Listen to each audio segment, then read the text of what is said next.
Hello everyone and welcome back to One Fall Theory. In this video we're going to be taking a look back at SummerSlam 2002 to the moment that Brock Lesnar dethroned The Rock to become the youngest WWE Champion in history, and in doing so became the next big thing in professional wrestling. To do so, we're going to be examining an excerpt from Brock Lesnar's 2011 autobiography, Death Clutch. Now, if you haven't already, I can highly recommend this book, as it's one of the few that exist that really give you a perspective of someone who's not solely obsessed with professional wrestling. And in fact, Lesnar actually recounts his success as a collegiate athlete, then his years in WWE, and his transition to football and MMA. We'll pick up after Brock Lesnar bursts onto the scene in WWE in the March of 2002, bringing the pain in a frenzied rise through the ranks, laying waste to the likes of Ric Flair, Hulk Hogan, being the straw that broke the camel's back on Stone Cold's relationship with the WWE, and then claiming the King of the Ring. For some context, Brock is set for the biggest match of his life, but already he has the advice of Curt Hennig ringing in the back of his mind that when it comes to the wrestling business, you should get in and get out. Please stick around until the end of the passage, as I'm going to give you my thoughts on this historic moment and the impact that Brock Lesnar has had on professional wrestling.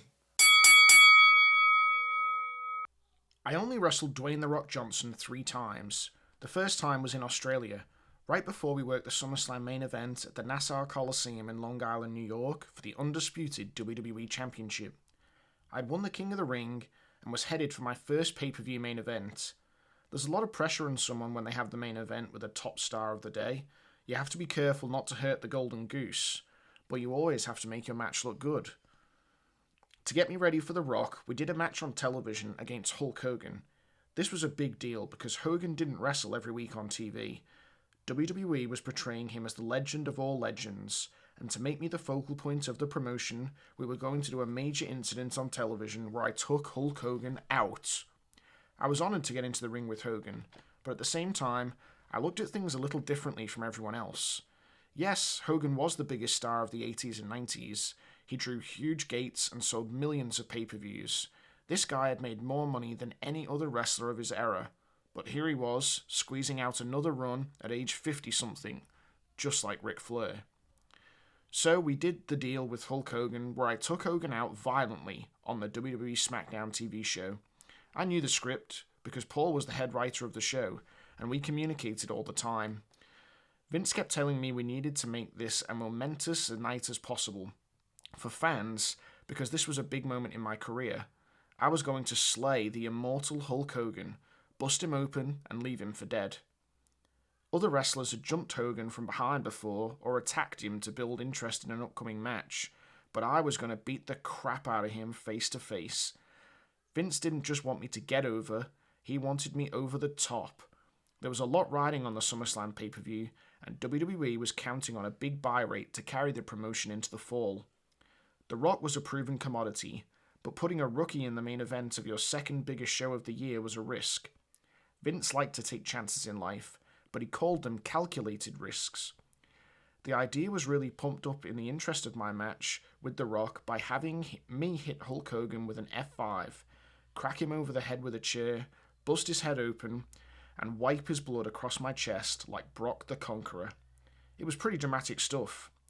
Vince figured if that didn't position me as a top star with the WWE audience and give me the boost and credibility needed to draw some serious money with The Rock at SummerSlam, nothing would. Behind the scenes, Hogan was being writ off for the future scripts. He wasn't going to appear at the Australia show. With no Hogan to work the main event down under, it gave me and Dwayne a chance to work with each other for the first time, and feel each other out before we got in the ring with everyone watching at SummerSlam. We were in Melbourne doing a triple threat match, with The Rock defending his undisputed WWE Heavyweight Championship against me and Triple H. When Dwayne and I got in the ring together, we could both tell that we had instant chemistry. I know we stole the show. Everyone could immediately tell we were going to be big box office against each other. It was a week and a half before SummerSlam, and we were ready.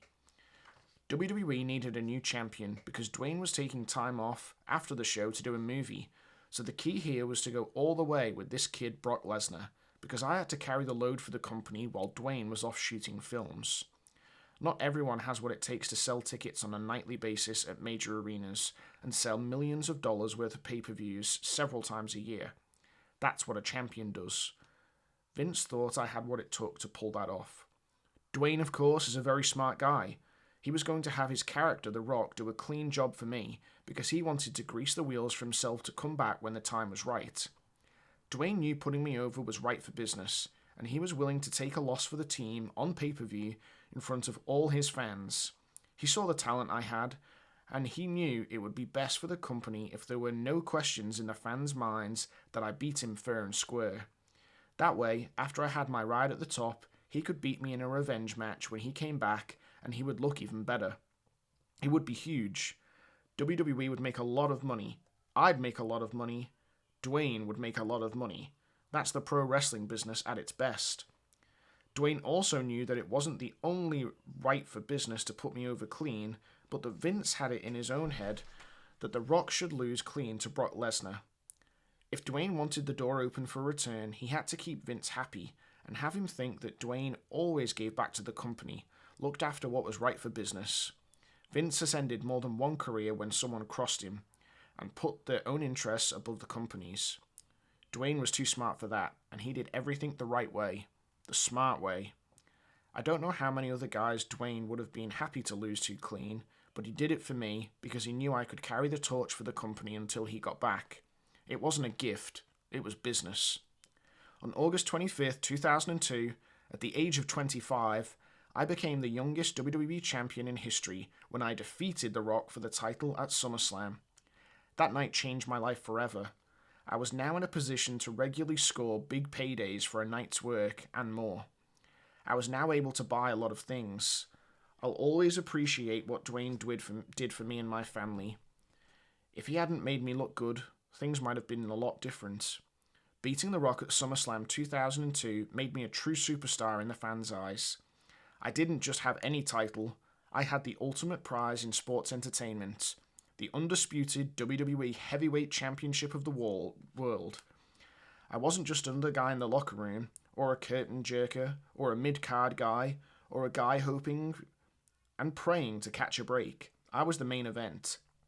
People paid to see me. And that's exactly what I wanted, because that's where the serious money kicks in. In my first ever pay-per-view in some city I can't remember, I beat Jeff Hardy in an undercard match and got what I thought at the time was a decent check. Now I was headlining pay-per-views and making life-changing money every time. Not a bad night's work. And it literally happened overnight. 10 minutes in the ring with Jeff Hardy was really cool, but 20 minutes in the ring with Dwayne, and I was set for life. That's why the match with Dwayne was such a big moment in my life. It wasn't about who's better, who would really win. Come on, that's ridiculous. It was about the fact that I wanted to buy my mum and dad a house. I wanted to put money away for my daughter's education. I wanted to be able to afford nice things in life for me and my family. I was the undisputed WWE Champion and on the fast track to fame and fortune. I was on top of the world. And I was already looking over my shoulder because I knew that the clock was ticking and my days were numbered. I hope you enjoyed that passage, and really what I found fascinating about this book is the authenticity of the writing. The premise is that this is the one and only chance that Brock is going to allow people into his personal life, and it really feels so honestly written. It stands out from other wrestling books in that he does acknowledge wrestling history, but only to point out that this is a business. And the only real thing that matters is how much money can be made to support himself and to support his family. And the commentary on Flair and Hogan is also really interesting because it feels almost sympathetic, which I found fascinating. I do wonder now in our current context, given that Brock has returned to the ring, if his perception and this new level of stardom and longevity that he's found, if that's changed his opinion at all or his view on the business. And in terms of the moment with The Rock, well, I do feel it was the right way to establish Brock as a top player. I think they knew exactly that they had a star that was going to shine really, really bright, but very quickly. And Brock's ascension certainly wasn't a slow burn. As always, I would love to hear from you and what you thought in the comment section below. What did you think of this Brock and Rock SummerSlam match from 2002? And what impact do you think that Brock Lesnar has had on the industry in the time that has passed? Please do let me know. If you got value from these videos, of course, I would love for you to consider liking and subscribing to the channel. But until next time, this has been One Fall Theory, where we smarten up and smack down.